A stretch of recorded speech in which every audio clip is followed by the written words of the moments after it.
Merci vraiment, j'ai mingi pour faciliter le travail et service au lieu de bandia to kitinase au moins que ça la place mon cours. Alors étant les chrétiens va tomber dans le programme, nous voulons juste koyemba et puis kobonde la semana ngoto ko yoka moi le banzambe pour c'est le banzambe ko sunga biso na réflexion au Italie éternité na biso pe séjour na biso kati na se amour. On va chanter. Yesu ndeko na bo, Yesu ndeko na bolingo yo, olinginga mingi, olinginga mingi yo, kufela kinga yo, talisinga nzela, imba aleluya na lingi kolo Yesu Masia.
Yahweh, Bible Lobinanga, au commencement était la parole était avec Dieu et Dieu était la parole.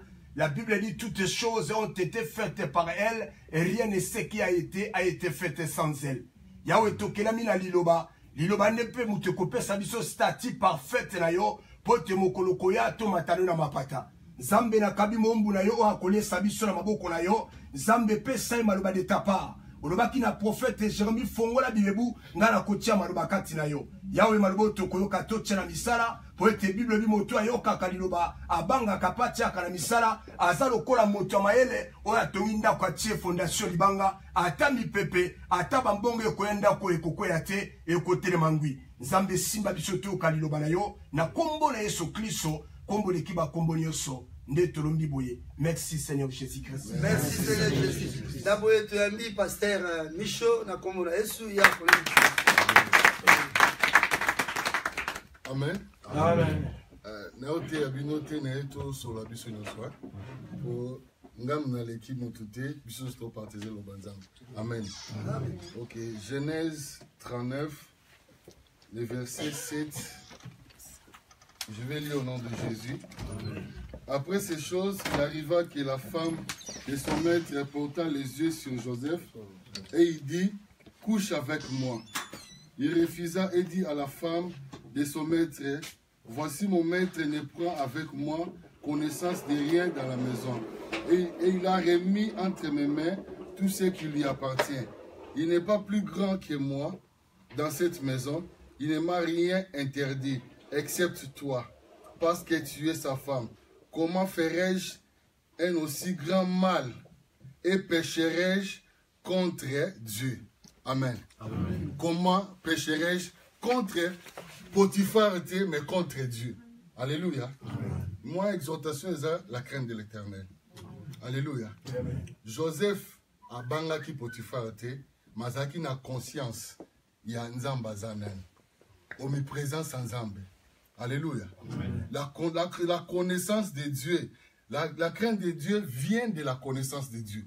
Celui qui a la connaissance de Dieu va craindre Dieu. Pourquoi? Parce qu'il dit que Dieu est omniprésent, Dieu est omniscient. La Bible le dit, n'est-ce pas, notre corps est le temple du Saint-Esprit.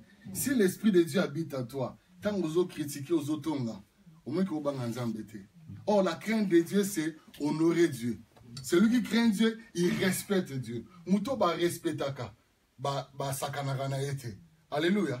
Mais aujourd'hui, tout le monde a bisono sur les chrétiens. Tout le monde que nous avons la crainte de Dieu, mais style de vie na biso.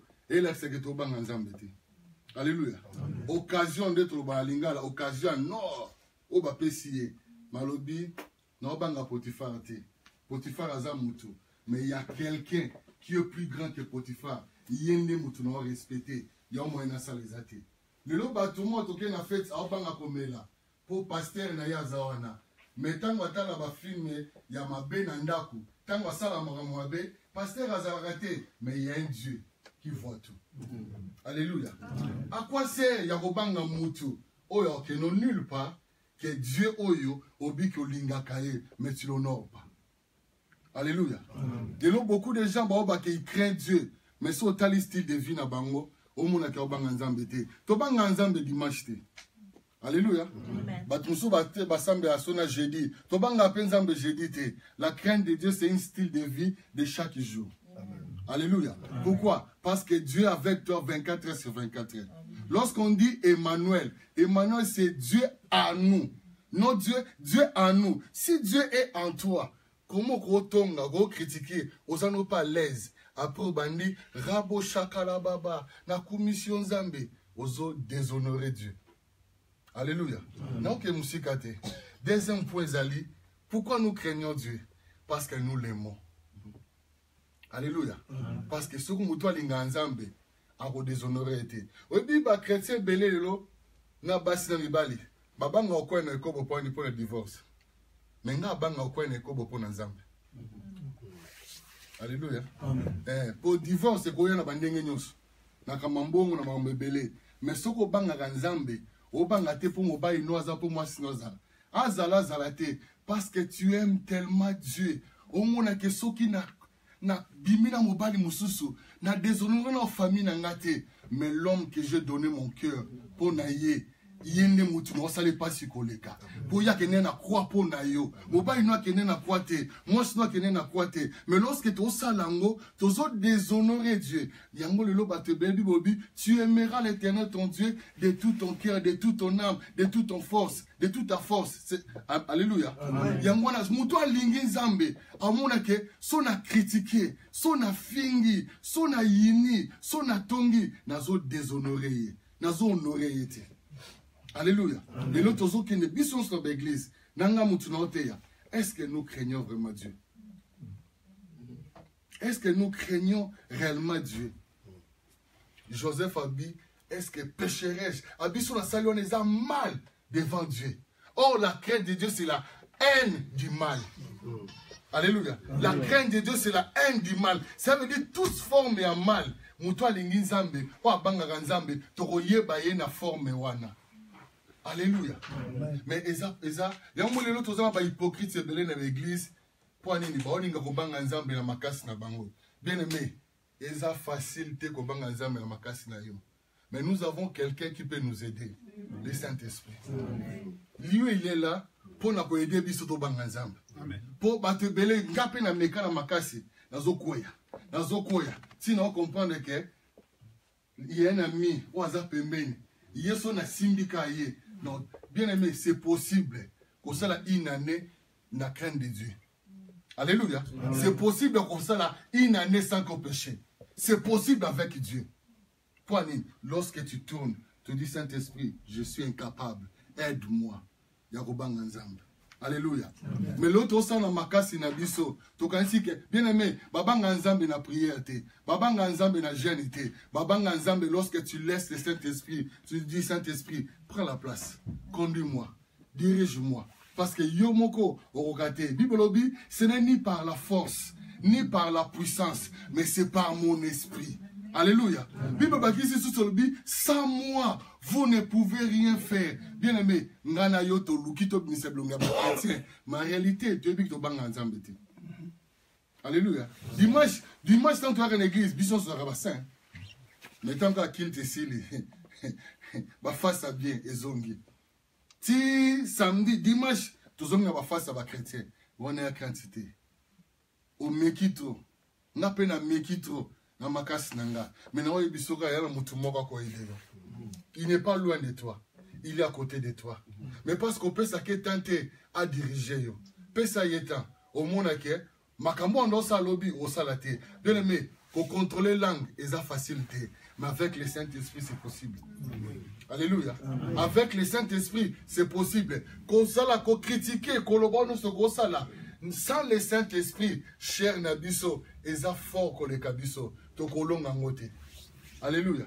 Mutumota kolonga ba désir à cher na makasi na ye. Nous avons besoin du Saint-Esprit pour na koide biso. Alléluia. Ngana za mulaite. Ngana za ka mukuse, ko ngana yo te bisa Saint-Esprit a aider biso. Tous aba vrai chrétien. O ba banga nzambe ya solo. O to meki na makasi.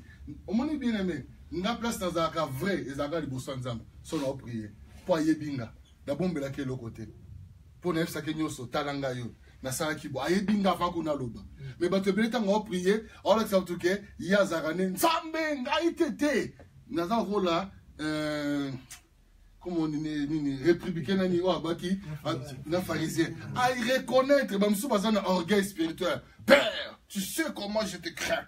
Père, Seigneur, je suis rien sans toi. Saint-Esprit, je suis rien sans toi. Et la Bible était.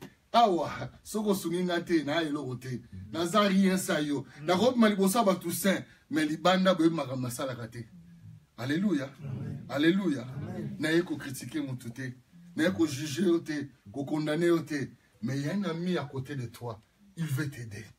Mamso tchake kate. Ça y est, vie chrétienne est athée. Ça y est, ok, mousikate. Au bando, ça hypocrite sur hypocrite. Mais pour ça, l'hypocrite, il dit Saint-Esprit, j'ai besoin de toi. J'ai besoin de toi. Pour qu'on maîtriser la langue, qu'on maîtriser misu, qu'on maîtriser pour ça, il y a un autre. Le rokanayote, yenda ko ideo. Est-ce que, n'a pas besoin de l'obate, mais n'a pas besoin de l'obate, Yo yebi on koloba na ye, nga pe na yebi on koloba na ye, afin ka edenga. To bon au nom de Jésus. Seigneur, Saint-Esprit, Seigneur, nous voulons, Seigneur, marcher selon toi, Seigneur, selon la crainte de Dieu, Jésus. Apprends-nous, Seigneur, Jésus, apprends mon frère, apprends ma soeur, apprends-nous, Jésus, afin que nous soyons de mon roi. C'est là qui marche selon toi, Jésus. C'est là qui marche au de mon roi à la crainte de ta parole. Nous te prions, Seigneur. Seigneur de notre bien-aimé serviteur Simon Makongo, abonne de la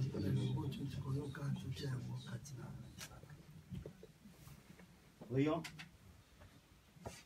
auteur de la vie, nous te bénissons encore, Seigneur, pour ces moments que tu viens nous parler, comme il est écrit, poussé par l'esprit que les hommes ont parlé. Nous te bénissons encore, Seigneur, pour la vase que tu as utilisée ce soir, Seigneur. C'est vrai que l'ami de tous les temps, c'est le Saint-Esprit. Comme le frère David disait, il n'est pas donné à un homme de soulever ses pas et de marcher. La force de marcher vient de toi, Seigneur. La force de parler aussi vient de toi, Seigneur. La force de faire de bonnes choses vient aussi de toi, Seigneur. La force d'aimer Dieu vient aussi de toi. La force aussi d'aimer la parole vient aussi de toi, Seigneur. Nous te bénissons encore, Seigneur, car tu nous as écoutés encore, Seigneur, en famille, Seigneur. Car la Bible dit, c'est le soir que tu réunissais tes enfants et tu parlais avec eux, Seigneur. Nous te prions, Seigneur, viens nous aider. La Bible dit, le Saint-Esprit, c'est notre aide. Le Saint-Esprit, c'est notre avocat. Il est aussi le juge. Il est aussi notre défenseur. Merci encore, Seigneur. Bénis tout et chacun de nous, Seigneur. Que celle qui est bien-aimée vient de prêcher, Seigneur, soit notre vie, Seigneur. Nous voulons voir Dieu dans la chair de l'homme, afin que, Seigneur, nous vainquons les démons et les diables de ce siècle présent. Nous te bénissons. Dans le nom qui ne connaît pas d'échec. C'est le nom de notre Seigneur Jésus-Christ. Amen. Amen. Merci pour ce beau message. Merci. Alors, sans plus tarder, pas Alpha, pas Pissacho. Avant pas Alpha, à Pessa plutôt, pour Pessi dans le priorité dans la famille, côté à pas Justin, s'ils ont quelque chose à nous dire, il n'y a même pas Justin dans la communication. Bandeko Mbote. Bon, la combat famille. Toza pe mingi akoloba te toyebi biso nyonso pasi toza nango. Eloko na kosenga vraiment ezali kopesa vraiment merci mingi na communauté na biso nyonso ndenge toza awa. Parce que kobanda mukolo liboso ti lelo olembi te. Zotika bandako boza koya kovanda na biso ko partager douleur. Programme communauté kopesa papa Alpha kopesa programme sika tokomi nde eloko nini tokosala lobi ti mokolo vendredi na samedi kasi na kombo ya famille nalingi kaka kopesa vraiment merci nzambe oyo atie kati na bino bolingo oyo akanisa bino akozongisela bino au centuple. Famille eza ingrat te, famille eza hypocrite te, famille ezomona pe famille ezosentir affection wana na présence na bino. Merci mingi penza ti na ndenge bozoya ti na ndenge tokotika mwana na esika ya suka famille eza toujours reconnaissant. Donc eloko penza na kobakisa place wana ezali te parce que programme communauté ko pesa biso famille tolingi to lakisa kaka vraiment gratitude na biso ko pesa bino merci na ba présence na bino na la contribution na bino na nyonso bosali pour moi na oyo tokunda ye avec dignité. Parce na biso eza makasi mais avec présence na bino tozo la consoler. Tika nzambe akanisa bino nyonso. Merci mingi. Merci pas Justin, na boye tu as mis pas Alpha puis ça fait tellement ébi. Ok, merci. Bandeko Boboto. Merci. Tobi Bondeko. Bondeko nde yango mebis awa. yango topesi mamote mingi na ntango mosusu topesi lolenge papa justin tosepesa biso. Donc biso d'abord nalingi kose présente tozali église ya puissance divine oyo ekumbami na pasteur Jean Pierre Azawa. Donc ndeko oyo atiki biso nasi mingi toyebi mingi mpe toyebi te aza ndeko moko tozalaki ne kosambela esika moko awa na église awa. Donc aza ndeko oyo biso oyo asili kotika biso awa bongo ndenge bandeko nyonso ekoleka toremercie bandeko nyonso ndenge bozali koassiste katikati na esika moralement physiquement et puis financièrement na limemia nyonso na kimia nde tozali koya mpe kozonga na kimia. Donc lelo ezali mercredi bongo jeudi lobi tokontinue encore au vendredi nde tokozala biso nyonso na Saint-Philippe l'église catholique oyo ezali na Consila croisement Artstown. Donc pourquoi toke kuna parce que ndeko atiki biso William aza ndeko oyo aza jeune et puis par rapport ya professionnel banda osala ayebani mo mingi. Donc église epesaki awa tozala awa na esika oyo. Donc salle oyo tovandaka tosala banini service na biso eza na se. Église epesaki salle tozala awa bande ti suka. Mais na salle wana bato bakokota kuna soki totelemi kozala ba 250-300 mais tomoni bato bakoya mingi par rapport à la collaboration de la famille bamoni ke bato bazala pe mingi. Donc yango wana na collaboration église na famille nde tozwi sika oyo na Saint-Philippe. Donc église nde a supporté tout. Église epesi aussi 2000 € nango mpona supporter ndeko oyo a tiki biso. Donc programme ezali vendredi tozala wana encore ya partir à 20h. Bon tovanda encore ti samedi na 8h au 10h tokende kokunda na cimetière Mourdat. Donc tosenga bandeko nyonso oyo dans ba contribuer te na cahier na ndenge ezalaka momesa nyonso tokoki kocontribuer mais cotisation ezokende malamu mais rien n'empêche to continuer toujours kopesa bacotisation na biso. Bon après avoir kosisa enterrement tozonga mena awa juste pour na tozo la dernière parole et puis ba compte randi ya suka neni communautaire okende neni bambungu nyonso totie neni ezokende na tout ça. Vraiment to meka kopanda message on a bandeko nyonso nde to lekisa vraiment enterrement oyo na ndenge malamu na bolingo oyo tozali kolekisa. Toyebi samedi wana tozali bongo na de matanga expression encore pesa lobby na pompe funèbre à partir de 10h. Donc toyebi na ville toza na de matanga na ndeko na biso Seringa Lilinga ndo akufaki na Molinga lobby to meka oleka kuna masolo nyonso banda vraiment de vendredi. Donc bandeko ba mona baza possibilité okende kuna misu batikali boye pour continuer ce meka quand même ko assister na makambo ezo lekeza malamu mingi. Vraiment annonce mingi au pesa na biso ezate seulement toza vraiment na botosi tant tozoya to sur malamu et puis bakanet to boka venir banda te vraiment za malamu mingi. Et puis to lancer encore bandeko oyo peut-être nous vendre banda ko za place ensemble la te sokoza esika okende te voir l'église za awa ko ya wa toza chaque mercredi de Tongoti soir et puis tout ça chaque dimanche de 11h à 13h30. Donc voilà, communiquer à Mouké dans le pays sur la biso, puis encouragement dans le pays sur la biso, remerciement dans le pays sur la biso, dans le combo église, dans le combo la famille encore une fois de plus, Zambia Pambolabino, dans un simple papa et à passer la journée. Merci papa, merci. Ah, pour cotisation, il y a solo et ça a pour la Kaya communauté, pour la biso église, cotisation, tout le monde est ma poupette, sur un certain bandiray. Alors, dans la communauté, qui aussi, oyo baza na contribution pour na day à notre sœur Lily. Donc, kaye eza awa, to tche place oyo koya, ou komi note na yo, to boye eza na bakaye mi balesi kamo eza mwa confusion. Donc, yango basenga ki to aider pour la seule façon, bato bako kuta. Boye to ozabino tamingi te na mokuse to sengi to malandu asa la prière à clôture pour to zonga na masolo na biso. Te ko tika ba programme nyoto na boko na nzambe. Papa, nous merci aux Anzambé. Merci pour la présence du Saint-Esprit. Que l'on a bien continuité à la programme news et pas le mot. Liberté n'a côté à combattre la Arusana Pamba, Soki, Ako, Sala, Nawe, Logote. Kolo et Longona Kolo, ne, le beaucoup ne communisa. Papa, merci. Na nyoso. Banda Boutuna, le Lomokonsi, lobby, exposition, vendredi, déroulement nyoso, antérieurement, na Sénal beaucoup no Mokonsi. Papa mimoni sa fini kazi pa bondi sa poinde mo bondi simalamu. Na telemil onyo sa yote mokonzi za musika.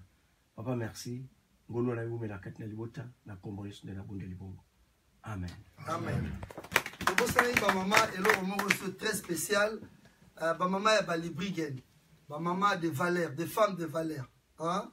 Donc, groupe ya femmes de valeur, va soutenir aussi Matanga. Les autres moni ba na ba paquet à maï, ba aussi na ba paquet à ji. Vraiment action et salibiso malamu, ba maman ya valeur tika polo, apa molabino na initiative polo.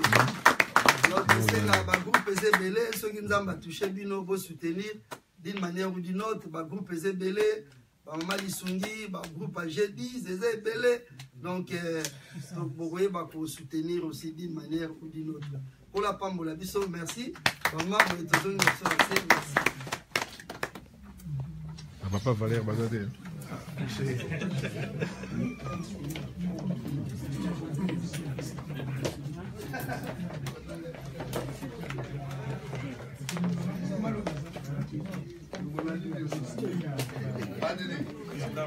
Ah, ami.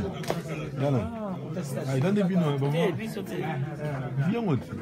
On va vendre des valeurs aux éléments de la